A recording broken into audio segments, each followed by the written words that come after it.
Hello, everybody. My name's Milan Starcic. Welcome to Freedom Rising, a podcast dedicated to empowering individuals on the journey to personal growth, lasting serenity, and freedom from addiction. Tune in and join the movement. Your journey to freedom starts here. We neither represent, promote, or demote any 12-step program or organization. We are merely souls on the path of recovery with the desire to expand our lives and experiences and share them with you. Hello, everybody. Welcome to the 44th Recovery Freedom Rising podcast. I'm Milan Starcic with co-hosts Andrew Norman, Brandi S, and Mikey A. Could you tell us a little bit about yourself, Mikey, as you're new to the podcast? Absolutely. My name is Mikey. I'm an addict. I'm from New Jersey, born and raised. Been around a little bit. Been coming around to a 12-step fellowship for a long time, but I've got about 3 years, 10 months, and 7 sunrises today. Why sunrises, Mikey?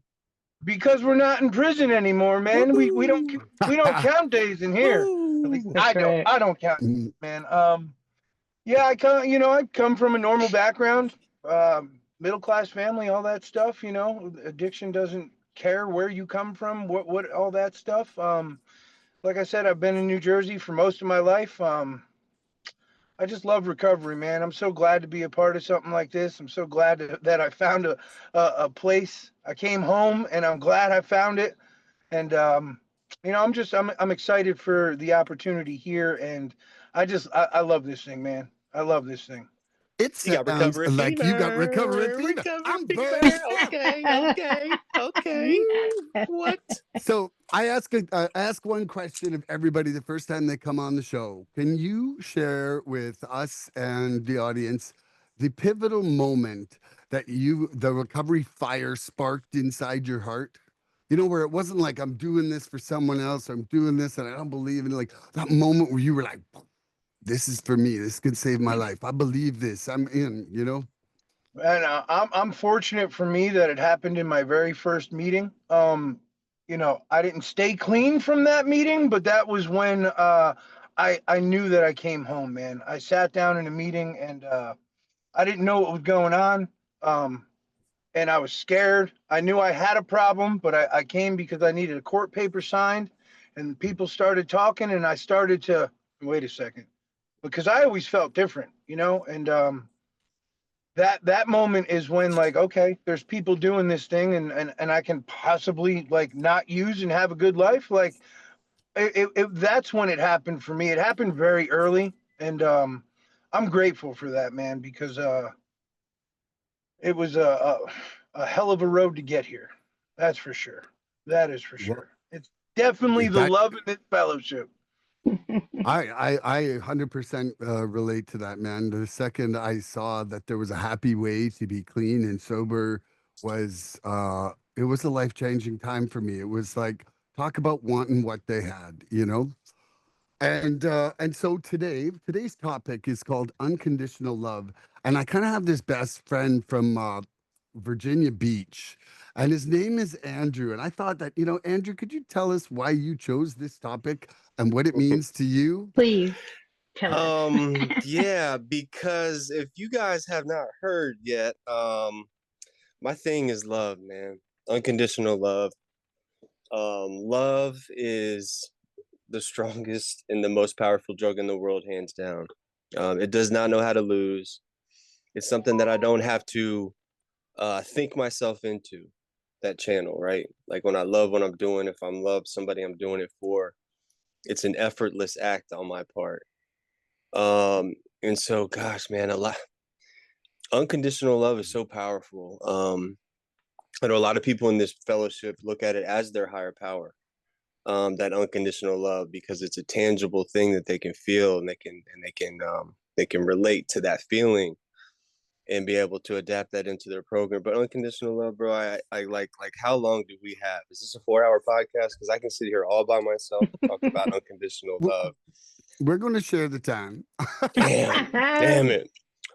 So that just opens up to unconditional love for yourself, unconditional love for other people, unconditional love for the thing that made this whole thing happen. There's a lot of layers to it, and finding unconditional love, I think, is the most important thing, or, just love in general.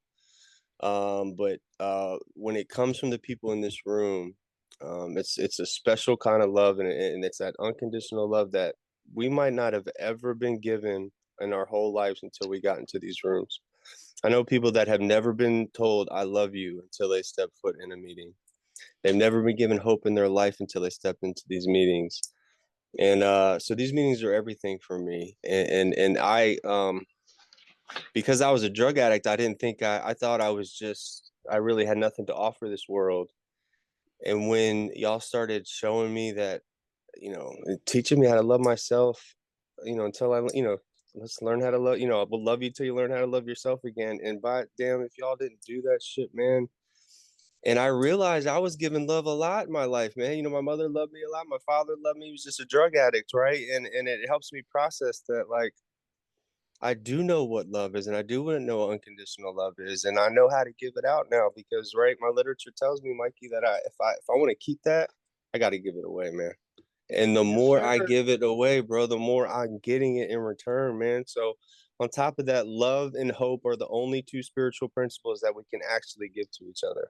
Well, all those other 100 and whatever that we got, we can't do it. I cannot make you an honest person, right? Can't make you an open-minded person, but I can give you brotherly love, bro. I can give you love, and I can give you hope and show you that, maybe if, I would not be here today if I didn't get hope. Seeing somebody that was in a worse off position than me thriving in their life clean and going through shit, I wouldn't have hope. So I was given that shit. So I say it a lot, man. I got a super soaker full of it now, and I give it away like it's going out of style. You know what I mean? And the water doesn't run out in that super soaker, man. It just keeps going. So that's how the wheels turn in my recovery, man. And so we'll pass that thing to you. Want to pass it around for a general? Well, so yeah, I didn't establish this beforehand, but I would just like to say, so at this point, it was me who asked Andrew. Andrew's now going to pass it to Brandi. Brandi will pass it to Mikey, then it'll come to me. We'll do that the We'll whole use time. that order the whole time. It just, Perfect. I would just like to establish it. So come on in, Miss Brandi. Or All should I right. So say, just my input on unconditional love. Friedel. Friedel. I got to just say before I start getting into what I feel about it, I got to say right now, not to like spew love on you, Andrew, but like you've really showed me a lot about unconditional love because I do love everybody. I don't like everybody. I love everybody. But it's like there's times where it's like I'm like you just feel like I love you, and I'm like, what do you mean you love that person? Did you just hear what they said or did? Yeah. But that brings me back into my own mind of like, that is unconditional love is unconditional love. Like we don't have to get anything from anybody anymore, and it's a beautiful thing. And one thing I love about this podcast is even if it seems like it's a simple topic, it makes me dive into things. And unconditional love is it's a huge thing. No strings attached, unconditionally, no matter what. Like, and it's like that's my part. It doesn't always get it on the other end, but like that's my part. And I was reading stuff last night, and I was like, my husband's sick, so I didn't say anything. I didn't go over there, but like he unconditionally loves me. I was like check, check, check.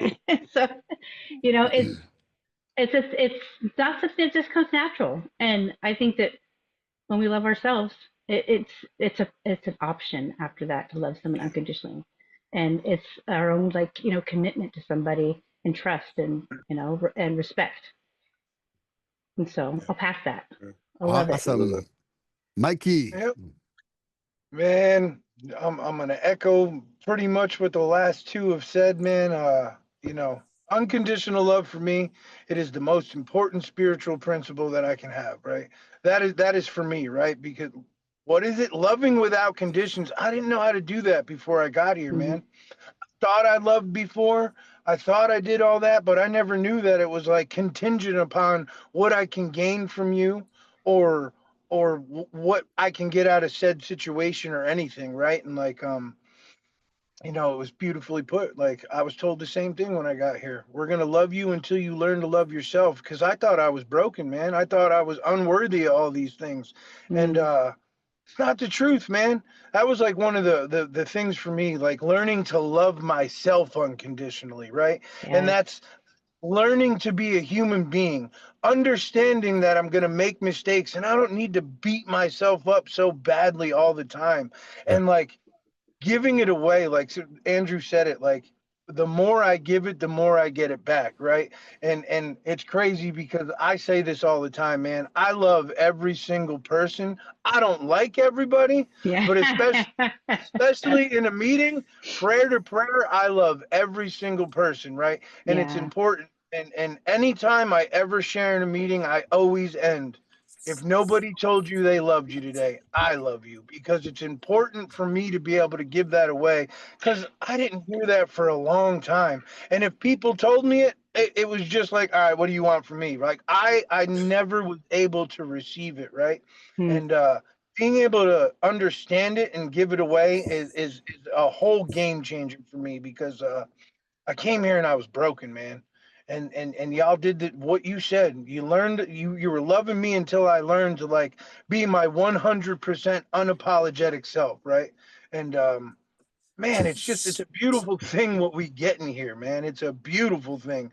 And it's just unconditional love is just it's encompassing of all the spiritual principles that we talk about, right? Like I have to be honest, I have to be open-minded, I have to practice some faith, and I have to just let the guard down a little bit, man. I don't got to be so guarded.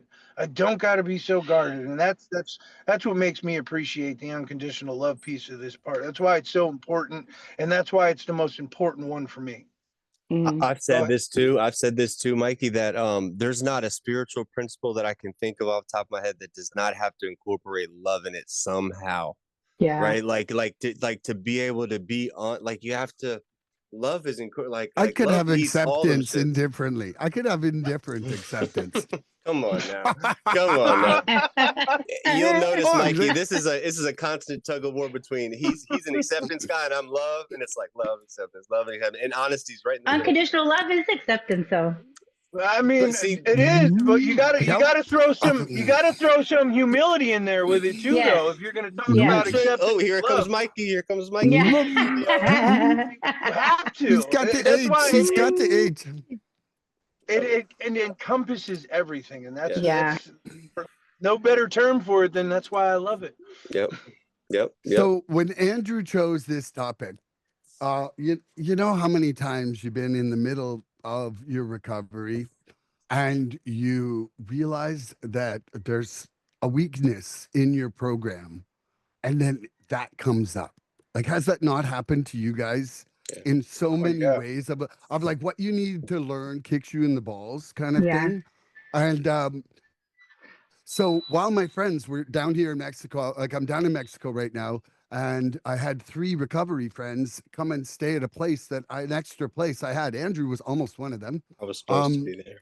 yeah, and so he would have been at this meeting, but my good friend Jessie, in the meeting, you know, she was talking about the unconditional love of her God or higher power, and you know, it really got me thinking because she was kind of really talking about a lot of the features of it, and I realized that, you know, like this is a hole inside my heart, maybe, and my program, but I can't even really conceive of unconditional love. I Mm. realized it's like I can think of really fucking big love, and I can always find something that I feel like there would be a rejection point. And maybe it's a rejection issue from my youth or something, but it's definitely there. Like, and it made me realize, like, I saw it. I'm like, this is a hole in my program. This is something I need to talk about. This is something I need to work on. And then boom, Andrew's like, let's do this. And Yeah. Yeah. I'm like, well, okay. I'm like, here we go. Like balls deep in something that, you know, like I feel like my love has a limit. My love has a limit on, like, man, if somebody is like hurting my family, I'm not going to be Mm. loving them. And I'm just being honest, because I could pretend and say I'd still love them even if I don't like their actions. But if somebody is standing there hurting my fucking daughter in front of me, I'm telling you right now, I'm not there yet. Yep. You know, like Yeah. Yeah. I'm Yeah. just not there yet. Yeah. And it's so even in any person I could think of, like, I would say, first of all, women have the closest to unconditional love that I've seen, because I have a daughter and I have a child. And when you watch a mother versus a dad, like the dad gets to a fuck you point, and the mother's like, "Oh, Yep. honey, you're just being a little kid," and like, Oh, and that's there's so like true. I have never seen a man that gets to cross that fucking same threshold of tolerance beyond, like, there's just like, there's really good dads. There's really good dads, but there's no mom dads out there. Mm. And so, like, this was an argument when I was a kid. I used to argue with the priest that my mom was God, because the priest would say, "Well, God is the most loving being in the world." And I said, "Well, My what about mom. I said, "Well, what about original sin?" I said, "Because my mama forgives anybody for that original sin stuff. So my mom loves more than God. My mom's God." And like the priest hated that. Like the priest was like, "No, no, no, no, That's no, no, no. cute Your mom is though. not." And I'm You're like, "My mama's expelled. God. My mama's God." Not yours, Anyway, not yours. yeah. Anyway, though, so that's where like, I'm grateful to be here, and I just don't know, like, I have a lot of love for people, and it's not that I feel like I'm shy on love, and maybe there's just points where I'm not recognizing that I'm having unconditional love, but I still, I inside myself have doubts about my ability to conceive or to have it, and I want to, like, it's not like, oh man, shit, I don't want no unconditional love, that sounds crappy, like, it sounds great. And anyway, yeah, so I love that. That was okay, great. and That was really great. Andrew, do you want to ask Brandy a question, and we'll Yeah, go around like that? yeah, absolutely. So, how can someone in recovery cultivate a sense of unconditional love when they've previously felt rejected or unloved? Right? I'll say that one more time. How can Okay. someone in recovery cultivate a sense of unconditional love when they previously felt rejected or unloved coming into this thing? I think that, especially in recovery, it goes back to like, we'll love you till you love yourself. So, like, I don't know about you guys, but like before I came here, like I had love, and definitely people love me, stuff like that. They all love me. But it wasn't, there was no like love for myself.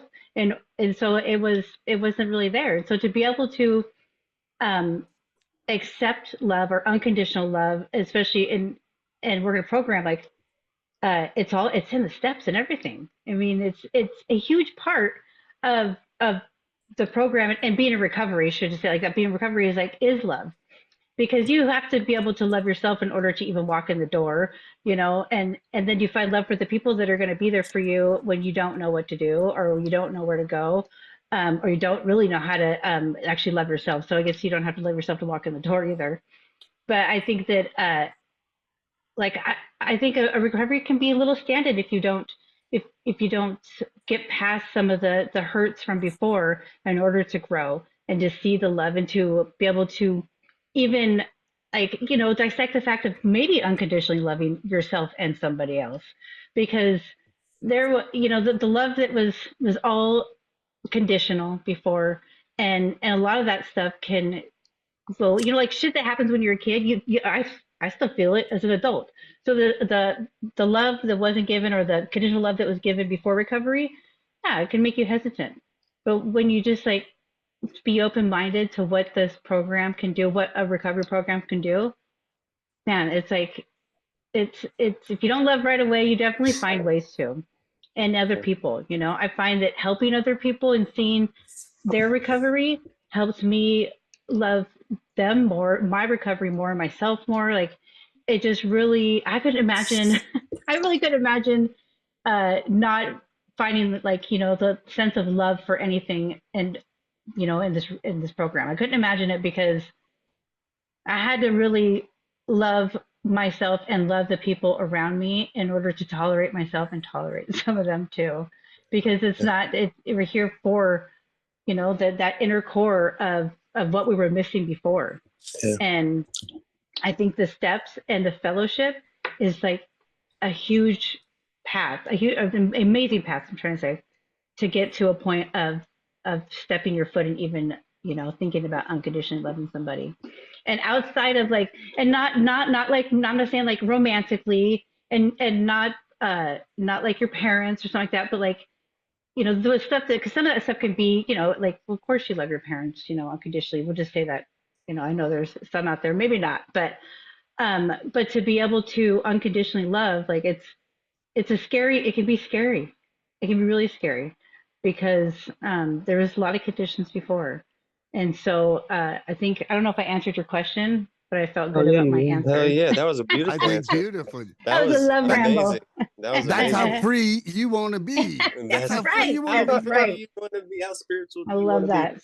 All right, cool. So how loved do you want to be, right, Brandy? Yeah. All right, Mikey, I'm gonna ask you real quick. We'll hop to you. How can someone, or how can you as a man in recovery, cultivate a sense of unconditional love when you previously felt rejected or unloved?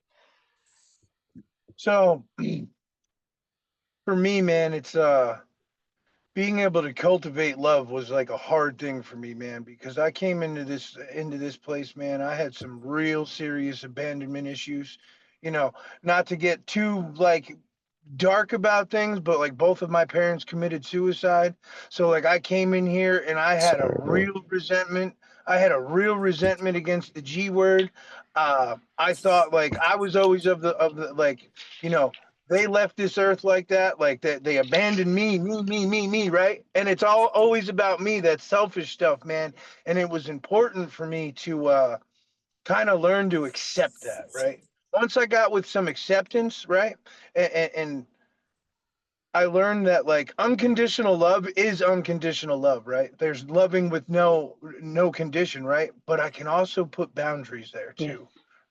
It doesn't mean I have to stop loving a person. It's just when a line is crossed, that's it, man. Like I'm still gonna be here. I'm still Yeah. gonna be here. I'm still gonna rock with you. Like that's how it works. But you know, for me, man, just being available, right? My sponsor, man, taught me so much about unconditional love because this man just has a peace about him. And some of the stuff he's got to deal with just me, like he's got automatic angel wings when With he just dies. me. He's got automatic angel wings when he dies, man. And it's being able to cultivate love because like man, it's like when you get around people that have a passion for this program, how it's almost impossible for me not to feed off of that energy, right? Like I noticed like as soon as I came in this room I felt an energy about Milan and I'm like, okay, I can rock with this Yeah, guy. me too. You're And like, like It's great. Woo! I already have previous experience with you two, and like that's why like the meeting that I get to go to that you guys are in, man, I said it yesterday. Y'all are stuck with me. I don't care. Y'all are stuck with me, it's right? our And, meeting and now, bro. the easiest way to cultivate that love is to be a part of love and then spread it, right? Yes. Yeah. I, It's like the like common cold. Andrew said it. Yeah. That's it. It's like Andrew the said it, common man. cold. Andrew said it, man. Like, I can only keep what I have by giving it away, right? And I got a really good friend that is from Ohio. His name's Chad R, right? And he put it to me simply like this, right? Like a lot of people talk about when the pain gets great enough. Nah, when the pain is just right. When the Mm, pain was just right, I was able to do some things and to cultivate love, man. It's almost second nature to me now. Sometimes I be feeling like, damn, you're fake, but like, no, it comes from here. It Yeah, you yeah. comes don't have to from process that feeling. You're not processing your way into it. It's like it's becomes your whatever's going that's on it, at man. that moment, right? You know. That's it. Yeah, man. That is It's it. beautiful. I love that shit, man. All right, Mike. You want me to ask you now, Milan? Get on. You I ready? always like the question repeated. Yes. First off, you're looking beautiful. You got your tan going on. I You got your shirt know. opened up. I'm Look at freaking you. jealous, man. I'm so damn jealous. So, how I am can too. someone tanned in recovery today cultivate a sense of unconditional love when they previously have felt rejected and loved and unloved? So, I think that first of all, I had elements in my life that I felt loved, and there was elements in my life where I felt unloved. I always felt, I always felt like ugly, unbeautiful, and never fitting in. Like that was part of life. And then I had a mother who loved the living shit out of me. And um, but rewind 17 months, and bang. there I am, dying. And at that point, coming into the program, I was fucking hating myself. Like, let's be honest. I was hating what I was doing. I was hating what I had done. My shame and guilt were at an all high point. And then, pretty much dying kind of got the family a little bit mad at me, just to say the least. Like they were kind of like they were not ready for me to die. And neither was I. But um, so it all is the steps. You know, to me, Mm, it's like there is no change inside myself if I am not taking an active part in my program. And the Mm, program is the steps. And without the surrender to gain some honesty and some humility, I wouldn't have been able to go into my step 4 to 6. And I mean, like doing step 4 to 6 showed me my defects, my shortcomings, my problems, the things that I needed to change, right? yeah. And getting into the amends steps, kind of through 7 to 9, like, man, this is where I feel like there's still some barrier for me because, without the amends, you can't have self-acceptance. And without self-acceptance, you can't accept and love others. Mm, And then and I feel like I feel like a lot of times before you can start to have any love and to release yourself from, that prison sentence you got in your mind about it, like I feel like it's like right now I kind of feel like I'm living in a halfway house in my brain. Like I'm out of jail, but I'm just not quite free yet. And it's like I got to be back by 5 p.m. and go Ankle back to bracelet crazy on. go back to yeah. crazy time, and then I get to leave at 7 a.m. But like it's true though. Like it's true. Like Trying to cut it I Yeah. off I and tape I it I back on before he can gets home. literally see into the room of freedom, but I don't get to live there all the time yet. And I feel like that I feel like it would be like that to a certain extent forever in the program. Like nobody is perfect, right? Mm, And like the only time that you would just be like sitting in the glimmer of serenity and love forever, is with an entirely perfect person. Like I swear, if all three of you, like if I asked, man, do you ever sit and see someone and you think something right away and you make a judgment? Like there's little weird judgment shit that happens faster. That happens faster than I could consciously say, put that away, Milan. Like, to that voice, like to stop the voice that's not the voice of who I want to be now. Like I might be able to tell that voice to shut the fuck up. But man, that guy's quick. Like that guy's so quick. He's like, mm, hey, boom, you just thought that. Whoa, thinking about that girl. Look at that guy's face. Look at that nose. What are you wearing? What the hell? Like that kind of stuff is just like blurted out in my brain so fast. And me too. but yeah, like Me too. but the thing about it is that I don't stay there now. Like mm, that's where I used to just sit.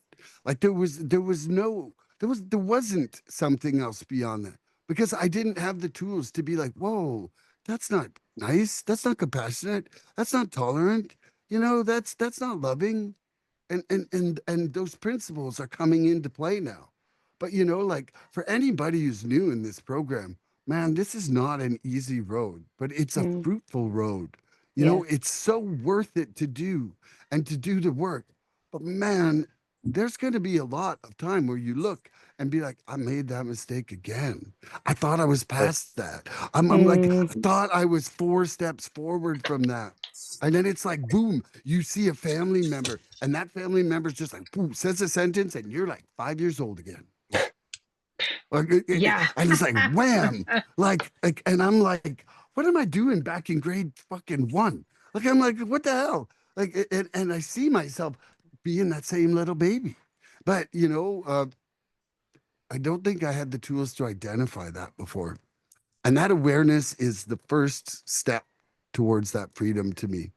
And so, Hmm. like, I think on the subject today, man, I got a lot to learn, but I'm using the steps. And that's the only way I'm changing because I didn't have any magical tools before. And now I got these magical tools like that, like things, they got things in it like surrender, like whoop, Yeah. and like acceptance. Acceptance. And it's like it just like opened my mind and I become a student. Oh my What gosh. I'm hearing is you're no longer a toolless fool. I'm That's not right. a fool with no tools in the dark. Fool with no That's tools. right. That's what he says. I'm a fool, no tools in the dark. That's what I was before.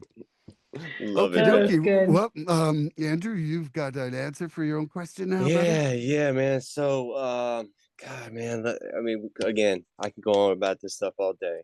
But the unconditional love piece, man. I'm gonna say this to you right now. Our literature in these books is God's love letters to addicts, Mm, right? And so I heard that early on in my recovery, right? And that made it hit a little different. It wasn't like I was trying to read a textbook or something. I'm going, okay, it's a lot, it's love, our love letters to addicts. So everything I read when I read these books comes like the fucking Living Clean is like a love poem to me. yeah. It's a love That's poem to great. my ears. I often say this, I could probably read the whole thing without taking a breath if I had to. That's how beautiful it is. And you know, we say this a lot, Milan. The meaning of life is to give life meaning, and part of why we're here is this unconditional love piece. We would not be human beings sitting here right now if it wasn't for some form of love in one way or another. Yes, there are people that didn't have children in a way of a love, but for the most part, everything was made from some form of love, and so that's the very essence of what I'm created from, right? Like that's life. Life and love is the same kind of thing to me. And so when I was shown that unconditional love, it was very uncomfortable for me at first. And I think it was uncomfortable for me at first because I knew I had it all in there all the whole time. I just didn't know how to tap into it. And I had been running and fighting those feelings for so long because I didn't know what it was. I didn't know I didn't have a program in my life. I'm on drugs, man. I'm a fucking, I'm a drug addict. Dude. What am I trying to learn about this feeling that I love or whatever? I just had my girlfriend that I'm at, I love her because we're having sex and we're together and we're living, it's just one of those things. It's what love is. But it goes so far beyond that piece, man. It goes so far beyond that piece, right? I've built my foundation of my recovery on love, right? Yeah. And we know this, man, Mikey. We can't build a house on sand. And right. and so it took a lot of plotting and laying the groundwork. You don't just roll up to a piece of land and be like, oh, I like that scenery, and start with a little shovel and start digging your ground out, right? That's not how you build a house. And so the thing that really got me into this program and really hooked me in was that love piece, because I started feeling that feeling again of like, these people really want me here. I would go to a meeting and I would go back the next day not knowing anybody, and they would like I could literally see it on their face. They were so grateful that I came back the next day. And for what? Just because I came the day before, right? Like, for what? So I knew something was in the water, right? I wanted what that was.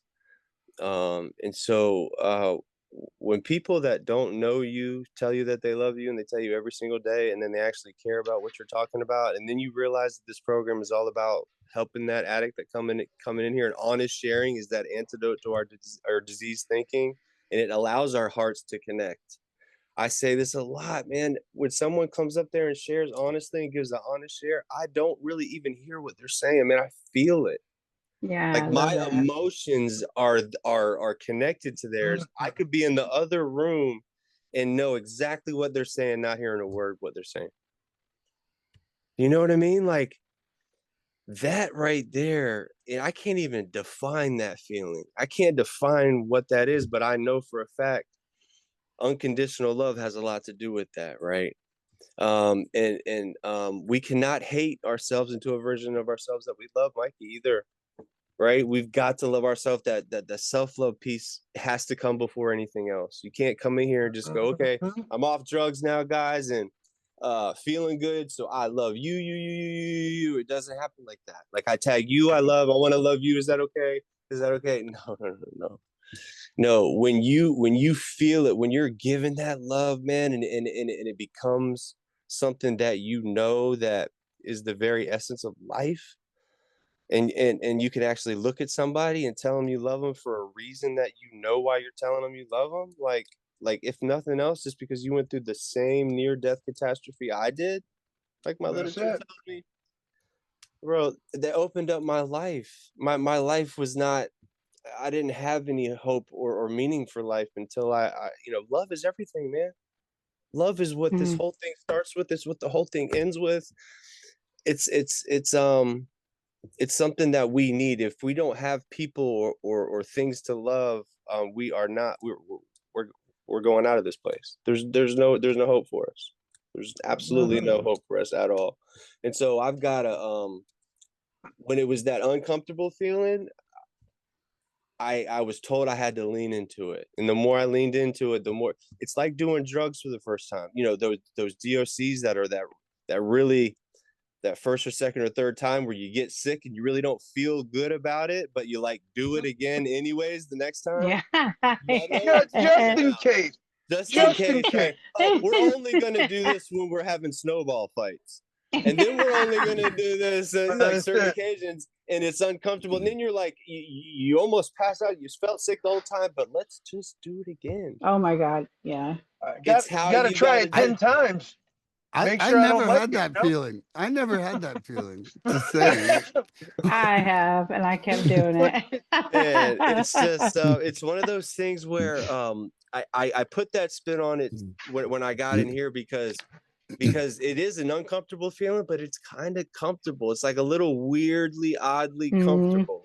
And it's like that when you start doing all those right things, that the goodwill piece, when you're doing the right things for the right reason, for regardless of if shit's looking, then you're making amends and you're loving your it's a way to have that unconditional living amends to yourself, right? Yes. Yes. It's a constant That's living very amends true. to be in that compassionate spot, man. And that's when you can look people in the eye, because you're already coming into this thing on a shoulder full of love, right? Because you've been doing the right thing all day. You can walk into any situation, any room with your head held high, your shoulders back, and look to be of service to that room. And that just keeps the ball rolling on this thing, man. And everything I do in terms of somebody else, there's a love piece involved. Again, the most powerful spiritual principle in the program, hands down, hands down, hands down. we So were all prayed in here, right? we were That all comes Yeah. from prayed in love. here. We were all Comes from prayed in here, love. man. Think about how many prayers it took to get your sponsor in here, Mikey, and his sponsor to get his sponsor in here, and his sponsor to Yeah. get his sponsor in here, and his sponsor to get his sponsor in. Bro, we are the lucky chosen few where all those prayers that go up, they hit us. Mhm. Like they scooped me in and brought me in. It was like, all right, here we are. Like now, but now it's on me, Mikey, because I'm not That's responsible right. for my disease. God, and I wish people would understand that you are not responsible for that shit. Just get your ass clean and get in these rooms and start your life, because you don't know what life is until you do that. Mhm. So yeah, I didn't want to start going on that piece. Brandy, you got a question for Mike? I do. I want to say something real quick on what Andrew just said. So my mother-in-law, very like strong relationship with God, but dealt with her own demons, I guess, in her own way. Anyways, he talked to her in her dreams, and one day, because she could judge, she judged for good, she thought, but she was very judgy. And he said to her, "Love is the answer to everything. Just love, and that's all you need to do." And That's the answer. so that would be what you're saying. I mean, I always think about that, but that was like that truly is the answer. Love, it is. Yeah. Um, so I had a hard time picking a question because there's so many like ways to go with this, and so I'll just pick one. I'm sure we'll come back to this topic another time or another question. So unconditional love does not always feel good. How do you deal with it? Like, and that could be like if it's not poured back out or no. So how do you deal with it when the unconditional love doesn't feel good? Because we unconditionally love, but it isn't always the same. So Does that make sense? yeah, it does. It does. Okay. And my mind automatically pops to like check it out, right? Like I don't know if anybody else can relate to this, but you start reaching out to people, right? And they won't pick up the phone. or they won't get back to you. And I'm gonna keep this on the eye, right? Like I don't have a close relationship with my siblings, but I constantly reach out, and a lot of the times they won't get back to me, right? And here I am, like I'm putting all this energy into this, and and you know, my sponsor put it to me real simple. Are you reaching out because you know it's the right thing to do out of love, or are you reaching out for a response? Right? And that's where it was that, That's like, good.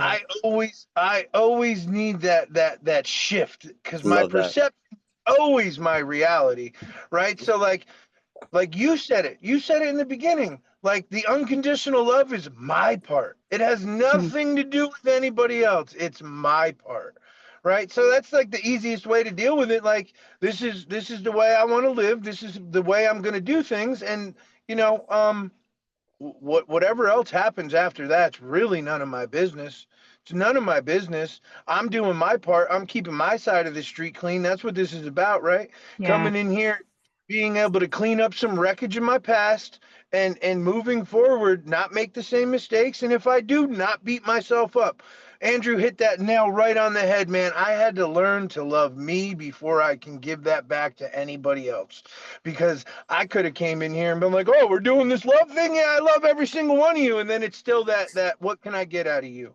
What Yeah. manipulate? I play chameleon really well, right? I used to, man, I was the chameleon of chameleons. You could put me into any situation, I was gonna thrive no matter what.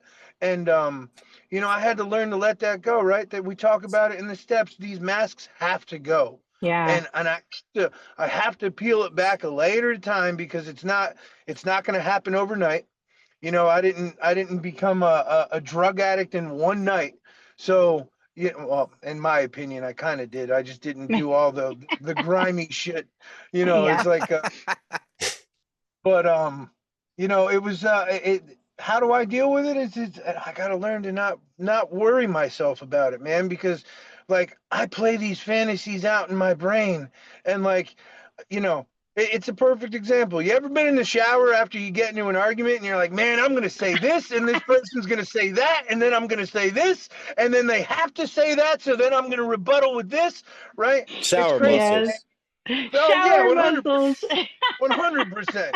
That's And that's great. how it goes in my brain. Yeah. I play fantasies out all the time. And you know, when I learn to just let that stuff go, these steps teach me to remove Mikey from the situation a little bit Mm. more and more time. Just a little bit more and more. And like it just seems to work out. I don't know how. I'm not going to reinvent the wheel. I'm not going to question things. Yeah. You know, like it, you know, Milan was talking about it, right? I'm sitting outside of this room and I see freedom on the other side of the door, and it's like, how do I get in there and stay in there? And I needed to learn to not really worry about being in there, because for me, freedom is a sliding scale, right? It just is. It's just like good and bad labels. I deem what is good, I deem what is bad. It's all subjective, and it's up to my labeling. So like I don't need to get caught up in that, like that negative, because my mind is just wired to be negative. It just Mm. is.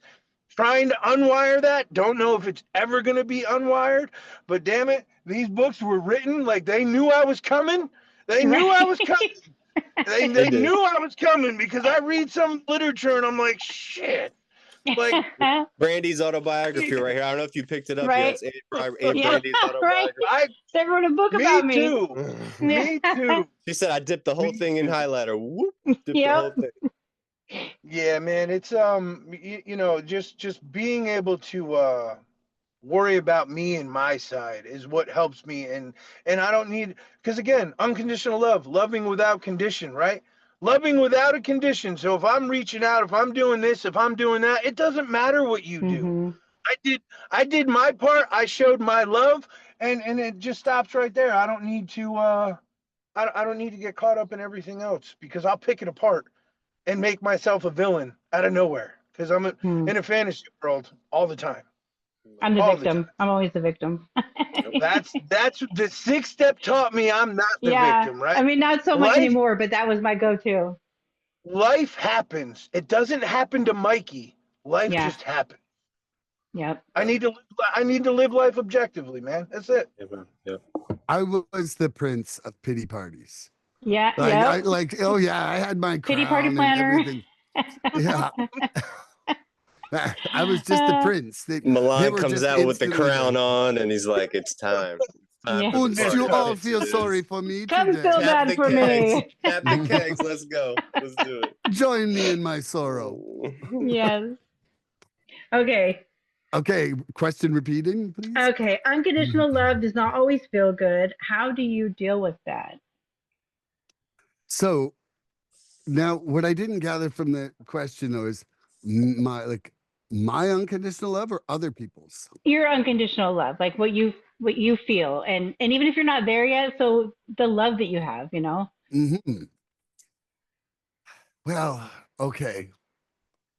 I feel that I still have like these fucking little strings of expectations, and they're way less than they used to be. Mm-hmm. There's these like stupid little strings of expectations of reciprocation. And Yeah. it's like, man, when I don't feel loved back, like I'm not asking for a full share of love back, but I think I'm asking for 1/6 to 1/4.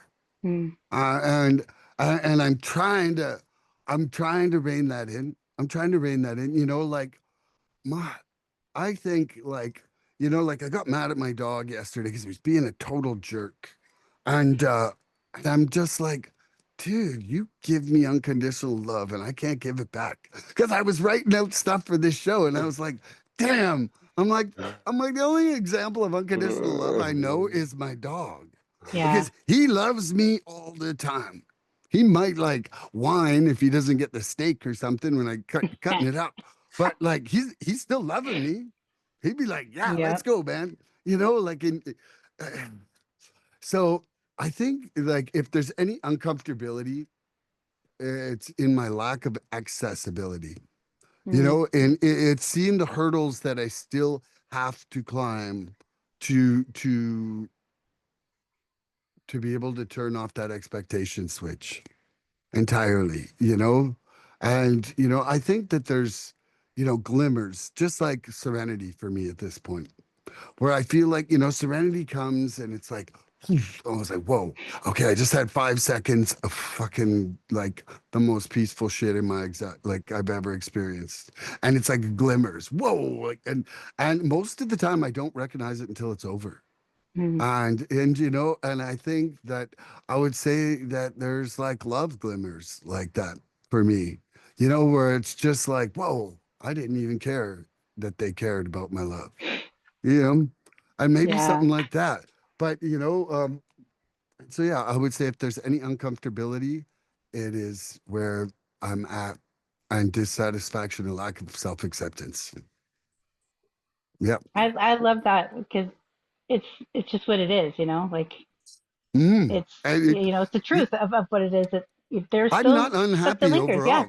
I'm actually really having a lot of joy and happiness in my life, but I'm recognizing with enough humility where I'm falling short. Yeah. Like I'm having that humility to honestly not pretend right now that I'm something I'm not for myself. That's Humility's all. huge. Humility's huge, man. Mm-hmm. No, and Yeah. you don't have all the answers. We don't have all the answers, guys. We're never gonna have all the answers. As soon as we remain, as soon as we're unteachable, we're done. But That's being Okay. right. open to You know what? know that we I'm don't. I'm I'm telling one story right now. Yes. So I was at Tell it. an AA meeting in town here today. And just south of the village, like, so I'm 35 minutes north of Puerto Vallarta.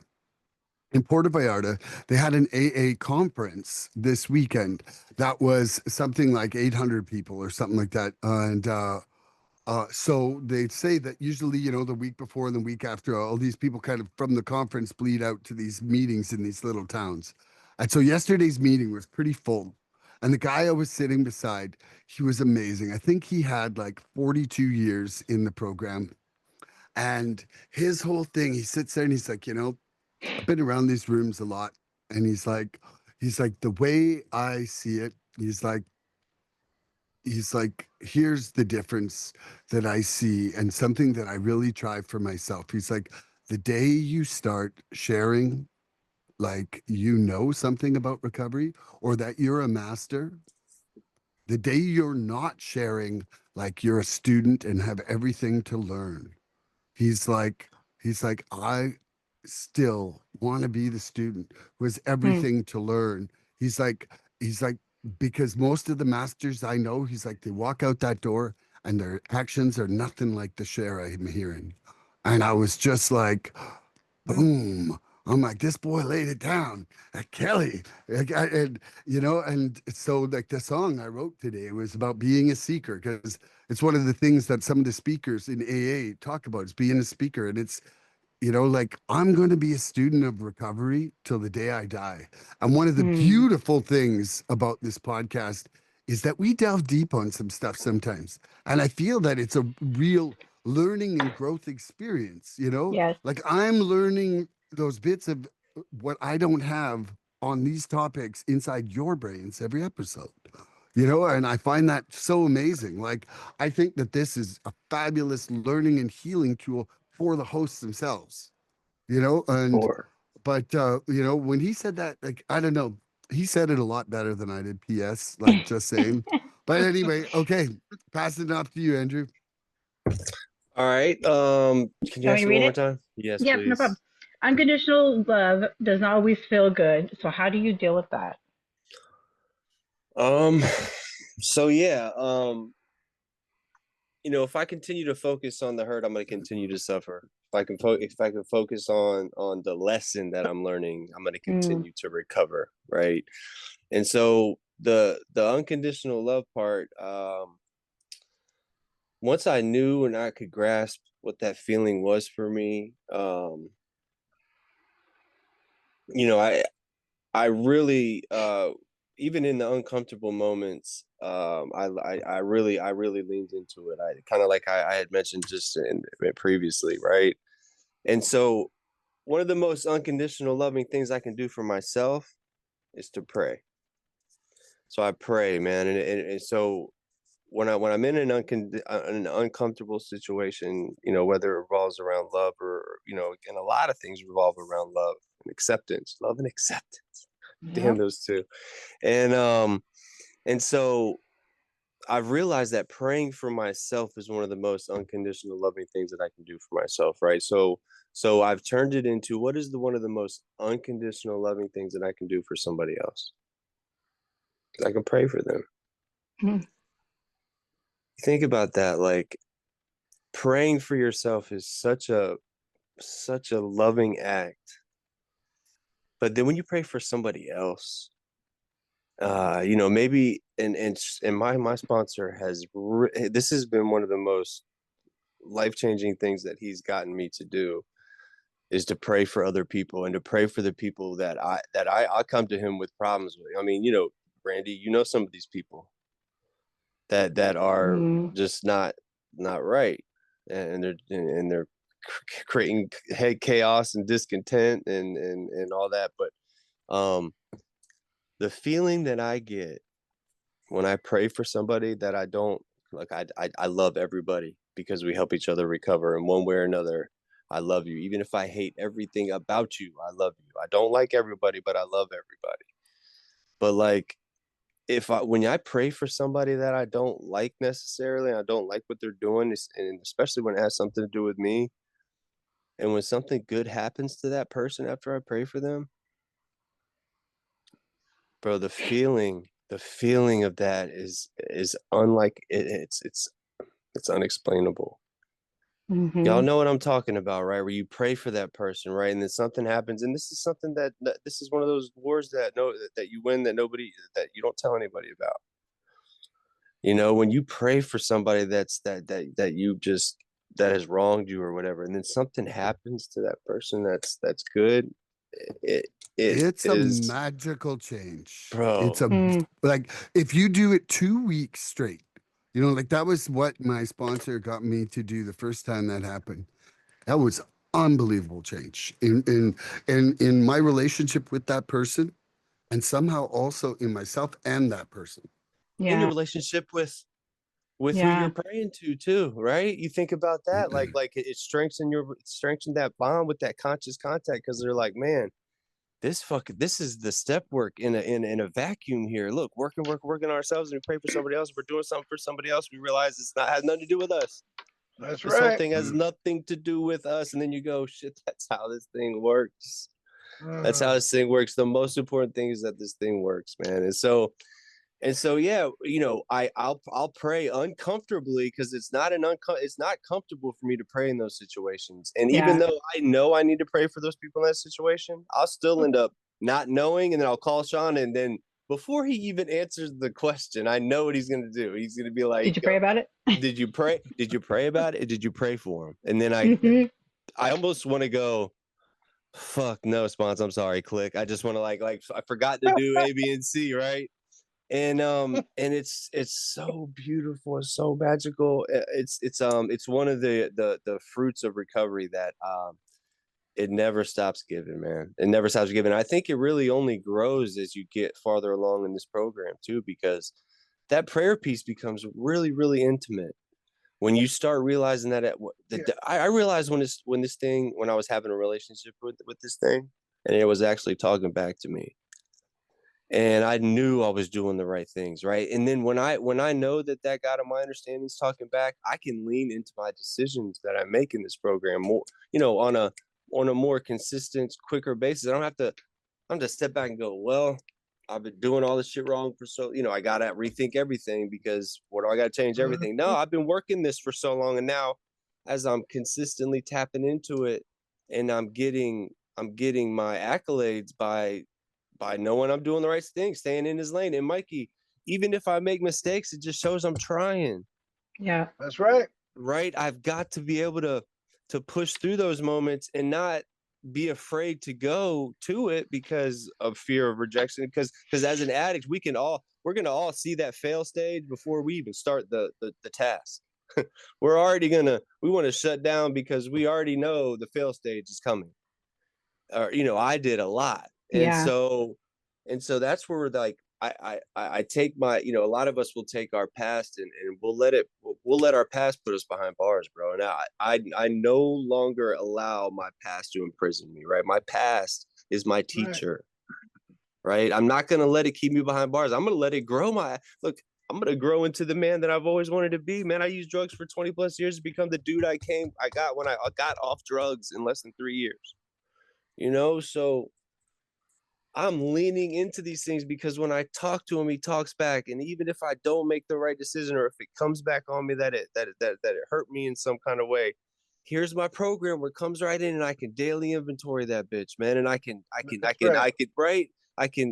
make an amends immediately. I can admit when I'm wrong, when and promptly admit it in a loving, compassionate way, because I'm consistently doing it that way.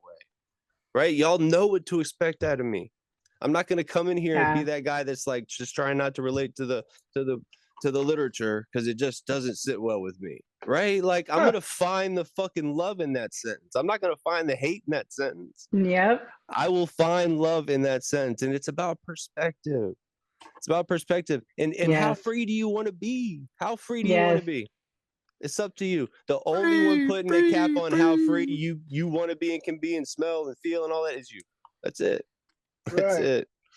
So I'm about to make a sweatshirt that says, "How free do you want to be?" How free do you want to be on the back? Just like, come on. No, I'm making a shirt that says Friedel here. On the back, it'll say how free do you want to be. And I'm going to make Andrew one that says Recovery Lover with a big heart.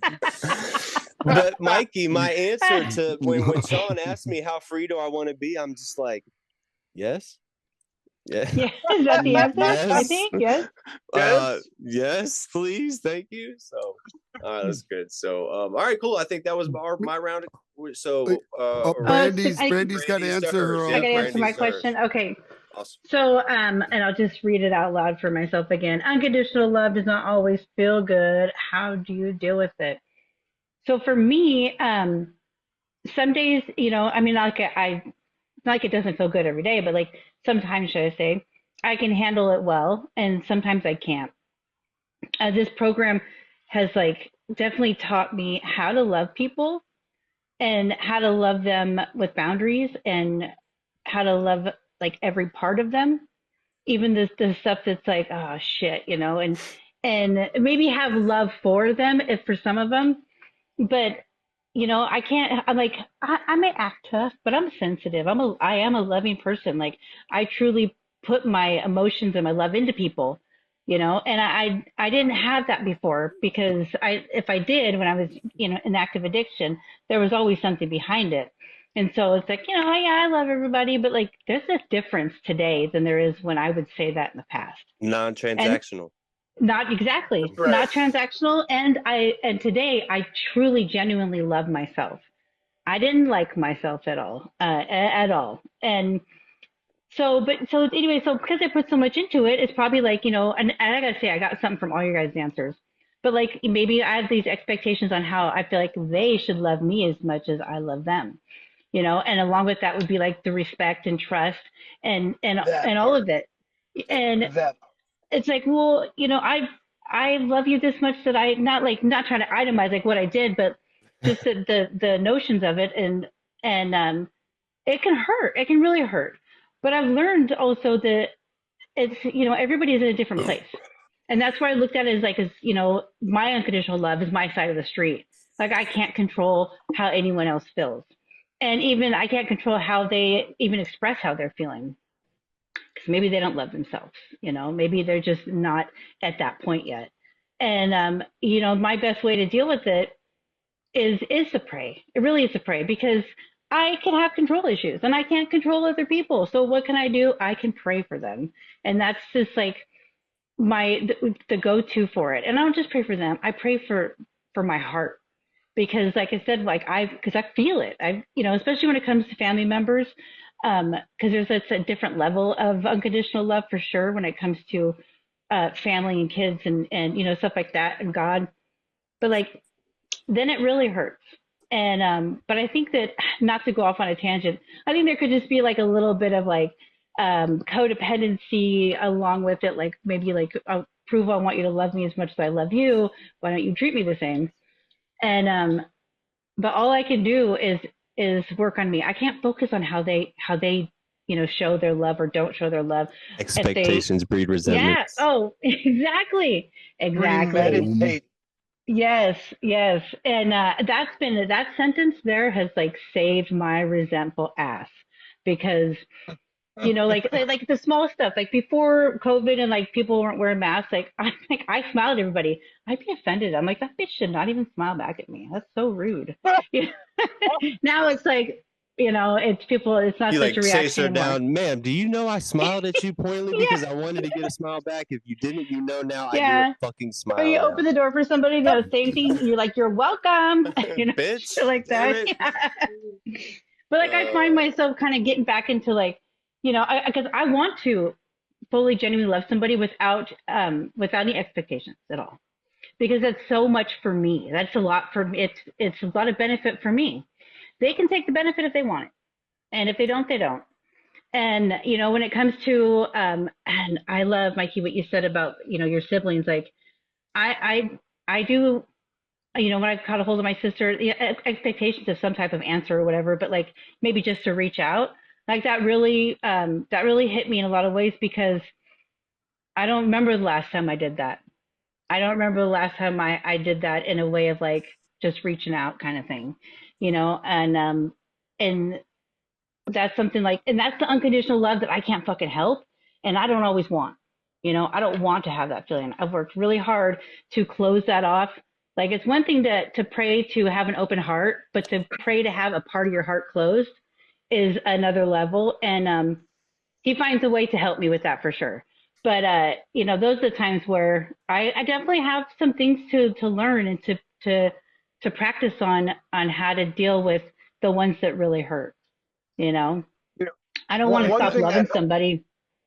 One thing that helped me a lot with that, with the expectation piece of that all, is like, I need to remember that everybody shows love the way they show love. Yeah. Not everybody's going to show love the way I show love.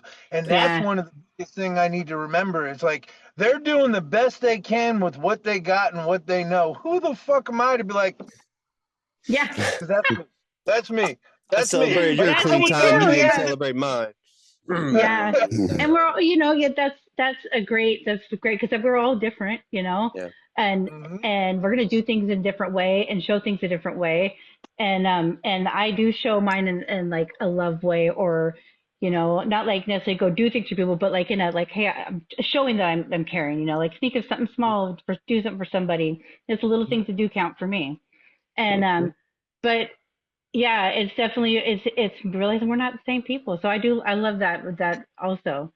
And I just forever if I can't do something for if I can't help them or control them because that's it all I can do is pray for them. Pray for 'em. Yeah. Yeah. It's awesome. Yeah. Nice. Love it. Mikey, you got a question for me now? Do I have a question for you? Yeah. We usually have the guests come up with a question, so we're gonna have you ad lib a question right now to kind of round robin for us. So can you come off with Oh, something? A good question? Is it going to be on the topic of unconditional Yes. love? Yes, sir. Yes, sir. Whatever you want. Yeah, Sure. whatever. Or if not, whatever the heck you want to ask. Whatever you want to talk about, man. You can ask whatever question Throw because it out I there. don't think we prepped you enough for you to have one. So whatever Oh you my want to ask, you God! can. There's so many questions. Okay, but you get one right now. Yes. I like what her question was. I'm trying to think of a yang question for that, but okay. You know what? Other than unconditional love, what is the most important spiritual principle to you? Well, give me an And A, Andrew, you give me a can't pick C, love, give me a Andrew. C. I know. Yeah. I know. So for me, it's acceptance. I did Is my it tattooed second. on you? Where's it tattooed? Let's see the tattoo. Yeah. No, the It tattoo's is. kind of He's got it tattooed on him. Acceptance. Nice. But literally, coming on my second set of steps, doing my step 5 with my sponsor, and really all my resentments boiled down to acceptance. And then it was kind of brought to my forefront of my knowledge at that point that really every decision in life is either acceptance of life on life's terms or defect and shortcoming. And and no matter how, whatever defect it takes you into, you could say, or shortcoming, you could say that that's the result, but it stems right at that moment from acceptance or not. And so for me, I literally feel that the meaning of my life now is to learn acceptance until I die. Because I know that acceptance is going to come with the serenity. And that serenity is what I want. Bring serenity to my soul. Have acceptance, my only goal. That's a line in one of my songs. I And love that. Love that that. I is, do love that. and that's just what I want. And so, I could talk about acceptance, and like today is really making me realize that there is a level of self-acceptance that I really need to put more focus onto, more so than even the people, places, and things. I've got to dig deep on some things, some issues for me, about me, that need to help me with my self-acceptance. And I think that will set me free towards the acceptance of others, because I'm feeling that is some of my biggest stumbling blocks. I heard this lady, it was maybe about a month and a half ago now, but I just loved it. She said, my emotions are my signposts and my direction of where my program needs to be worked on. And so, like I like my that. anger and my intolerance, that I experience towards others, that's pointing me in the direction of gaining some self-acceptance, because the only way I'm going to have that for others is if I have that for me. And Yeah. I'm still feeling like I'm riding me like a little bit like a cowboy some days in my brain, and I got to settle that shit down. I really like your question. Thanks, Mikey. Okay. Yes, that was good. Now, Andrew. Oh, okay, cool. Yeah. So, I can't say love. as we go through this thing, obviously acceptance is super, super important. It has really been brought to the forefront of my mind as we've started this podcast. But none of the love, none of the acceptance, none of this happens without honesty. Oh yeah, You yeah. got to be honest, man. Got to be honest, because if we're not honest with this thing, what are we doing? What are we doing? We're playing a video game if we're not being honest with ourselves. I could have dishonest, unloving acceptance. Oh man, He's like, I will find a way. I will find a way. I'm like, blah, blah, blah, blah, blah. Yeah, I just wanted to throw. I just had to throw a monkey wrench in it. So the honesty piece, man, is so important because nothing happens without honesty, man. Like if you can be doing a lot of things, and if you're not honest with it, bro, like you're gonna start the next day just in a like it's addict behavior, man. You know, it's addict behavior, waking up that next morning and not knowing what you did that night. Or, you know, Milan has talked about it, where he wakes up and he goes to find his friends to see what he has to do that day because of how he acted the night before, right? Oh And man, so, videos. My husband would take videos of me. yeah. Horrible. And so it's tough, man. You got to be honest. You know, what was another one in there that, what was it? Gratitude. Starts with an O. No, open-minded, got to be open-minded, but gratitude. Look, because I'm told that a grateful addict does not use. So I get gratitude by in these meetings, man. I no longer need drugs, man. I need meetings, and I'm so grateful. And you know, when we're in these meetings, I don't think I hear a word or a sentiment more than that. That you know, I'm grateful. I'm grateful to be here. Gratitude, gratitude, gratitude. And that's what we need. We need to remain grateful. Got to remain grateful and teachable. But honesty is hands down the most important thing because, guys, we know we got the royal flushes of diseases, right? And this thing has us convinced we don't have it. So we have to remain honest at all times to this thing, because we start veering off that honesty piece, then this disease will latch right into that little, whatever that little opening is that you left that didn't go unsaid, that's not proper. It's gonna eat that bitch alive, man. It's gonna get like one little cut, it's gonna turn into staph infection, and you're gonna have to get your arm cut off. Just gotta be honest, man. You gotta be honest. WebMD that bitch. Just WebMD it. There's an app for it, I'm sure. Just get it. But I'm sure there is. I'm sure there is. So yeah, I'll be quick with my answer on that one. Honestly, you got to be honest, or we're not doing anything, man. We're not playing a video game here, man. We do not have a reset button or a cheat code to get back to level 6. This is our only life, right? Remember, Mikey, when we were a kid, you played Nintendo and the game would mess up, you take it out and you blow the cartridge off and you put it back in. That's it. You could play again, and then you'd have the cheat code and you can go right to the last level if you wanted to. We don't have that. This is our only meat suit that we get.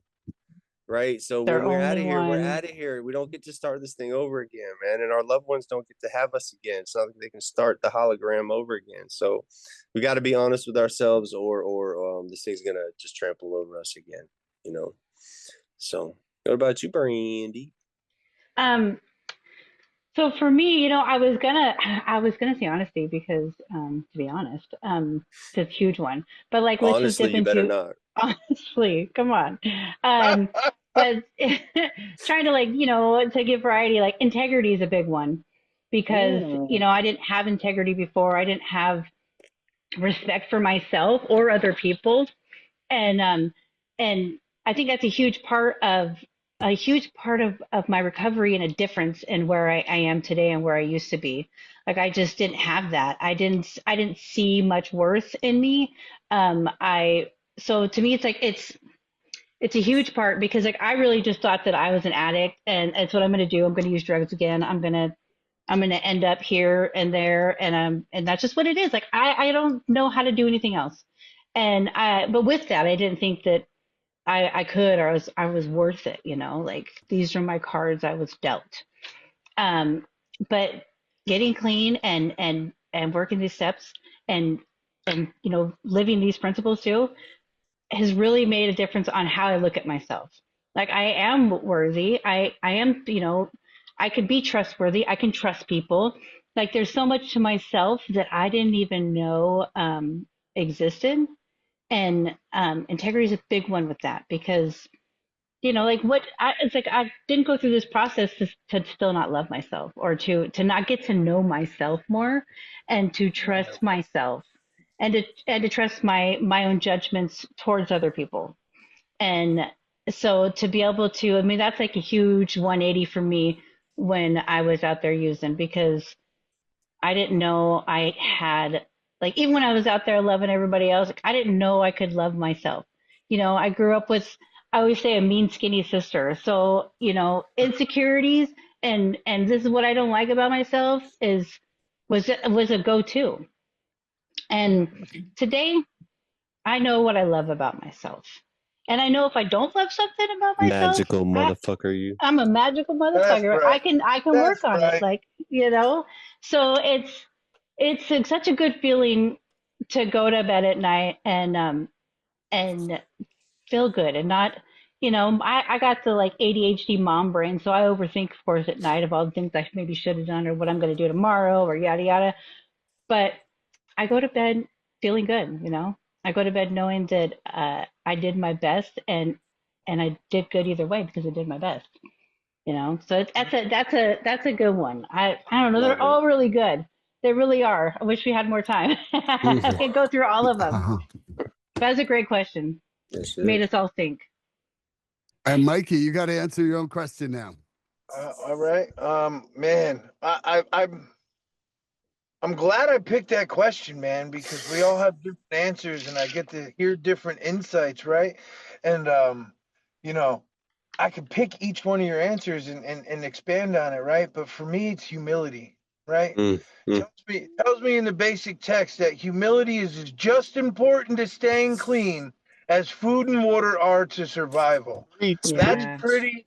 pretty fucking profound, right?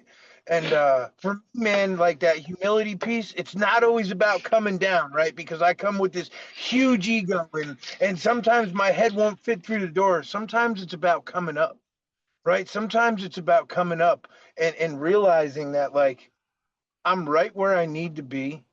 And I'm not as bad as I thought I was. I'm not as great as I thought I was. Somebody was sharing it before and like, man, when I got here and I started doing step work, I thought I was the only person in the world that had a fear of success and a fear of failure at the same time, right? Right. So when I start to open up and share and I get with some honesty, right? And I start to share because honest sharing is the anecdote to my disease thinking, right? And I start to relate to people. For me, man, there is nothing better than a good old me too in a meeting, right? Yeah. Because it lets me know that like I'm not the only one with this thing. And that humility piece it's huge for me, man, because like I need to constantly remind myself that like you're okay. You're okay, Yeah. right? And somebody said it before too that like remaining teachable. Man, I remember when I've only been to treatment one time, but I remember they asked a question. It was like, is anybody okay with being vulnerable at all times? And I was the only person that raised my hand. And I remember thinking into my brain like, well, if I'm not vulnerable, how am I going to learn anything, right? Yep. Because I grew up, my father taught me if you don't know something about something, you shut your mouth, right? So when I got to these rooms, man, I was so quiet at first, right? And because like I had no idea what y'all were talking about. Y'all talking about honesty. What you mean? Like I got cash register honesty on some days. You I'm know what I mean? honestly here right now. Yeah, like like you guys were talking about all these spiritual principles that are so foreign to me, and like, man, I just need to remember like I'm right where I need to be at all times. I don't need to be anywhere else, and Mm. like, gonna be okay. It's gonna Yep. be okay, With man. or without, Humility we're is gonna be okay. With or that's without, we're gonna be all right. that's right, man. Humility has got to be. It's. And he brought it up too. He said gratitude, and I was like, motherfucker, that's a good one too. That's a good one too, because my sponsor teaches me never forget to remember, right? And Yeah.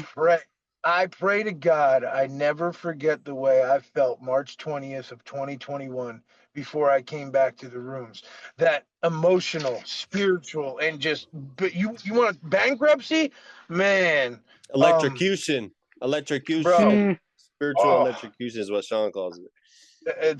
that's a hell of a term for it, and I like that Mm-hmm. because that's what it was, man. I just pray to God, never forget to remember where I came from, man. And Mm-hmm. humility helps me do that, man. Humility helps me do that. It's not a sign of weakness, Mikey. Look, Hell you've no. been married for this long. How did you do it? It's how people get. It's how people get places in the world. In Milan, we talk about this a lot on this podcast. People love to talk about themselves. So Oh if yeah. if they have something you want, if you ask them, you might be surprised they're going to tell you everything about it, and you'll That's be able right. to get somewhere. It's very simple. It's something we do not do that in active addiction. Our pride and ego, they'll be like, "Hey, I can help you." They're like, "No, I'm good. Yeah. No. I'm good. I'm good." It's cool, man. So, okay, I've got about just under 10 minutes left before I Yes. have to go. I just, for all the listeners out there, I started a beach meeting down here in Mexico, but being Proud of you, kind bro. of, being the host of it, if I'm not there when people show up, they're not going to stay because Yeah. It's a nobody else French knows what the toast. fuck's, What no the one hell's knows going what's on going. here? Okay, so I am going to ask lightning round questions. When I go ding, that means your share is done and next to the next person. Okay, so we're going to Andrew here. We must come to terms doing a with our jig. own resistance. I'm Oh. doing a jig for you. Okay. Sorry, I was I thought you dancing said, doing a jig oh, okay, I love it. I love it. because Keep you it like my dancing. jigs, Yeah. man. Yeah, I love your jigs. No, Come you on. got the moves. Okay, we must come to terms with our own resistance to the program in order to make a commitment to the program. Yeah. But the unconditional love we learned in the fellowship is one of the most solid things we've experienced. Trusting that gives us our courage to stay through our discomfort. Was this your experience? If so, how? If not, how as well? Yeah. Yeah, I was, I don't have to process my way into thinking about something that I love or I'm doing, right? So I learned to just really fall into that unconditional love piece, man. I know that God, what was I had something really good I was gonna say that to that. Here's the thing. I know that the quickest way out of my head in my own depression is a meaningful conversation. Right? A meaningful conversation with somebody that I love or I have love for, I'm trying to help out. Because it brings me back to the present moment. It puts me back, it makes me grateful again, because maybe that addict might be in a worse spot than I am, but they're more grateful than I am to be there. Then it just puts everything in perspective to me. And so God, man, the unconditional love piece was poured onto me when I got in here, and I had no other. It just wrote me up, man. I was wrapped up in it, and when it soaked in, man, I started spreading it out like crazy, man. So I had to have the unconditional love. I don't even know what your question was anymore, but that's okay because I'm an addict and I have issues, and I'm sure I'm getting my ding now, so I don't really care. I love you guys, bro. Hey, I love it. go to Okay, I sleep. read love it it. again. Wake up with a purpose. Thank you. I am That's right. definitely going to read it again. Hold on a second here. Okay, boom. Oh shit, wrong thing. Okay. Oh, I want to Okay. say one thing. Look, and God, my God, His power of love creates my blessings today, but my faith is what schedules them. You with me? Oh, that's Ooh. good. So faith That's has good. the Whoa, control and the whoa, whoa, timing of those ding, blessings. ding, ding. That's what I was looking for. Okay. That's good. We must come to terms with our own resistance to the program in order to make a commitment to the program. But the unconditional love we learned in the fellowship is one of the most solid things we have experienced. Trusting that gives us the courage to stay through our discomfort. Was this your experience? If so, how? If not, how so as well?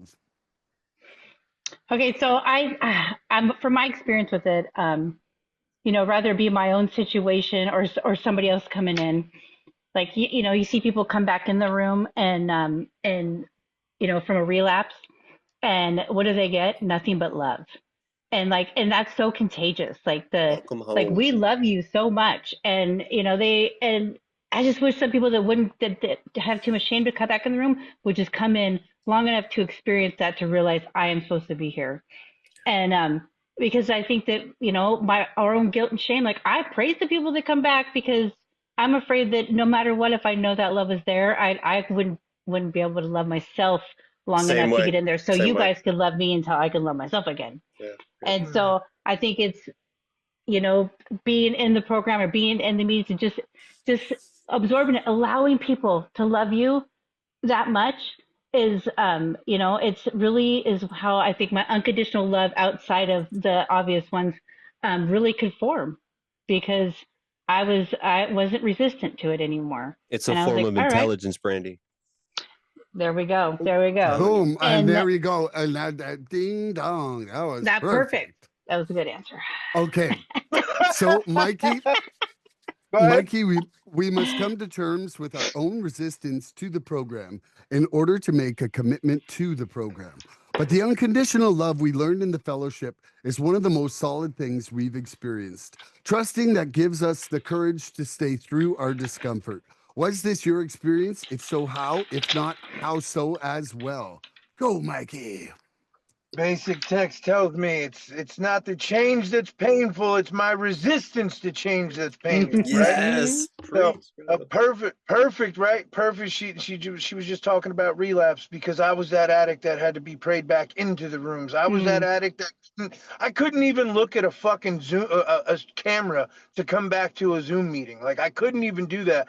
I stayed out for a while because of that guilt and shame, and Yeah. like I had to let all that go. I had to learn to let all that go, and that's exactly what I got when I got back in here. Because I thought everybody was gonna be like, "Ha, we knew it."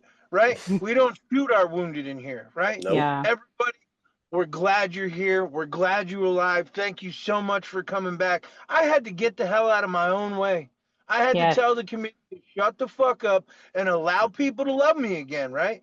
Because it was foreign to me again, because I destroyed everything. Spiritual bankruptcy. Oh, Yeah. again, I got to that place. Like, I never even found this program, but check it out, right? I knew where home was. I knew where the solution was, right? And I seek solutions today. I no longer stay in that problem. And man, I just had to get out of my own way and allow people to love me unconditionally. And that's exactly what happened. That's my experience, man. Like, coming back to this place and into the rooms, man, I'm so grateful.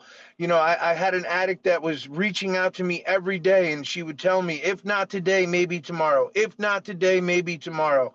And I'm so grateful that tomorrow came. So grateful. Yeah. That's awesome. Love it. Awesome, Mikey. Thank you so much. For me, I had no tools to understand forgiveness. I had 51 years of self shame and guilt and hatred built up inside me. And once I started working these steps, I saw that it was possible to heal. And I saw that window open inside myself. I've said it on here before, but I experienced the first guilt-free day of my life at the age of 51 on the day I did my first step 5. And so it is Then you had two of them. Then you had two of them in a row. I had it was the day and a half, because I did my step 5 halfway through the day. So Just anyway, crying. but I was crying with joy for 36 hours. Man, I feel like I literally probably cry. Like, my tear ducts and sinuses were so fucking good after that. Like, honestly, do a great They were step cleared 4. out. My cure for a sinus problem is step 4. It's an internal cleanse. Yeah.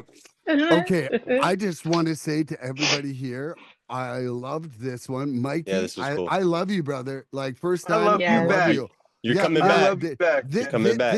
This is a fabulous 4-person event. Yes, yes. I would, I would like to maybe have a monthly love podcast. Let's do it. Hey, Let's Love. do it. I'm Hey. game Yeah. for it. Hey, it was Because really we've got good, our man. acceptance crew, but now this could be the love crew. This is the love Mhm. crew. This love crew is a really good Yeah. energy, man. Love Yeah. you. Thank I you, love Mikey, it. I for just being wanna here, say- brother. Yeah, thank you, for- Mikey. Yeah. Thank y'all for having me, man. Yeah, it was I great. love this. Everybody, I just want to say, tune in next time for more recovery Bye, fun. guys. Bye-bye, Love you guys. everybody. We Unconditionally. love you. Please help us help others. If you like what you've seen here today, please subscribe and share this podcast and help us get to 100 followers. We're looking for interaction with our audience. So please email recoveryfreedomrising@gmail.com or contact Milan Starcic on Facebook with questions, topic suggestions, or just comments. We'd love to hear from you.